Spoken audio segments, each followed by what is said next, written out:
Lorsqu'une entreprise est engagée dans une démarche Lean ou si elle souhaite la démarrer, elle se pose la question de la pérennité des performances qu'elle va développer.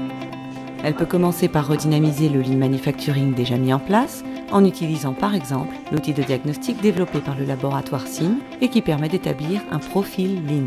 Cet outil de diagnostic est disponible pour les entreprises. Il s'agit d'un questionnaire d'auto-évaluation.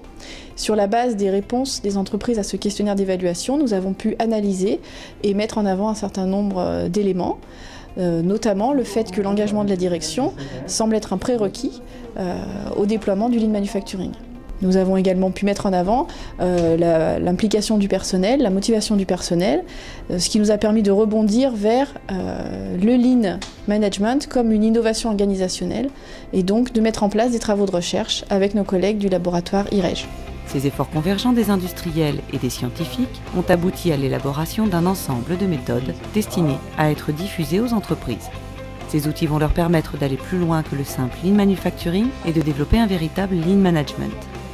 On est en train de mettre en place un institut européen de la mécatronique qui vise justement à proposer en fait un ensemble d'actions, un ensemble de services, un ensemble de compétences pour accompagner les entreprises sur un projet global. Et un accompagnement est nécessaire vu la complexité de la tâche. On s'aperçoit que dès l'instant où on veut promouvoir quelque chose au sein de l'entreprise, que ce soit aussi bien une innovation de type conceptuel ou une innovation organisationnelle, eh bien, on ne peut pas prendre une espèce de set avec un périmètre très limité et puis l'incuber comme ça dans l'entreprise. Ça se place dans un mouvement beaucoup plus vaste qui vise en fait à faire évoluer plein de choses.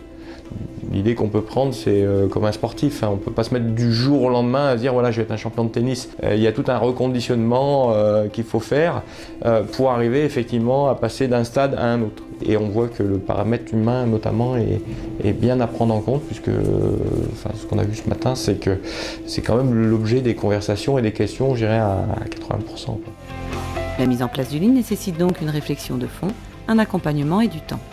La problématique humaine semble incontournable, quelle que soit la taille de l'entreprise. Donc, nous sommes une menuiserie d'une vingtaine de personnes. Nous fêtons nos 80 printemps cette année. Nous avons entrepris une démarche Lean il y a 4 ans. Voilà. Et puis, j'étais ici aujourd'hui pour expliquer cette démarche Lean dans une entreprise, le petit pousset, voilà, par rapport à des grands groupes industriels, et expliquer qu'à partir du moment où la stratégie de développement de l'entreprise permet d'avoir cette vision Lean et notamment au niveau humain, et on peut arriver à faire des belles choses, chacun à son rythme. Alors la démarche Lean n'est évidemment pas liée à un cœur de métier ou à une taille d'entreprise, j'en suis la preuve. Bien évidemment, je suis persuadé que c'est la clé du succès d'une entreprise. Est-ce que c'est la seule?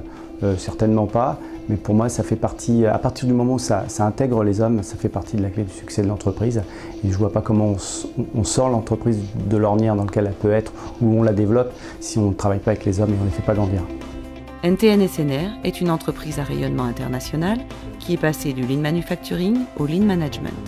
L'idée de base, ça a été de reprendre toutes les démarches précédentes. On avait déjà, depuis les années 80, développé beaucoup d'outils, la qualité, le TPM, le juste à temps.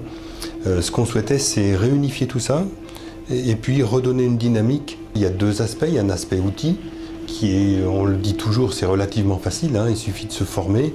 Le plus important, c'est de mettre un état d'esprit, c'est de faire en sorte que chacun soit acteur de la démarche, l'ait comprise, et puisse la mettre en œuvre dans les meilleures conditions possibles. Les clés, on l'a dit, il y a l'implication de la direction, mais chez nous, elle est acquise dans le sens où on n'a pas trop le choix, donc comme ça c'est fait. Par contre, après, effectivement, il faut avoir quelque chose de bien construit en termes de référentiel et de maîtrise de ces référentiels qui passe par la formation et puis qui passe par une certaine mise sous contrôle. Mais ça, les chercheurs l'ont bien dit et je pense que c'est très important. Puis la deuxième phase, c'est la phase de facilitation. Faire en sorte qu'on puisse maintenir le système avec le minimum d'efforts.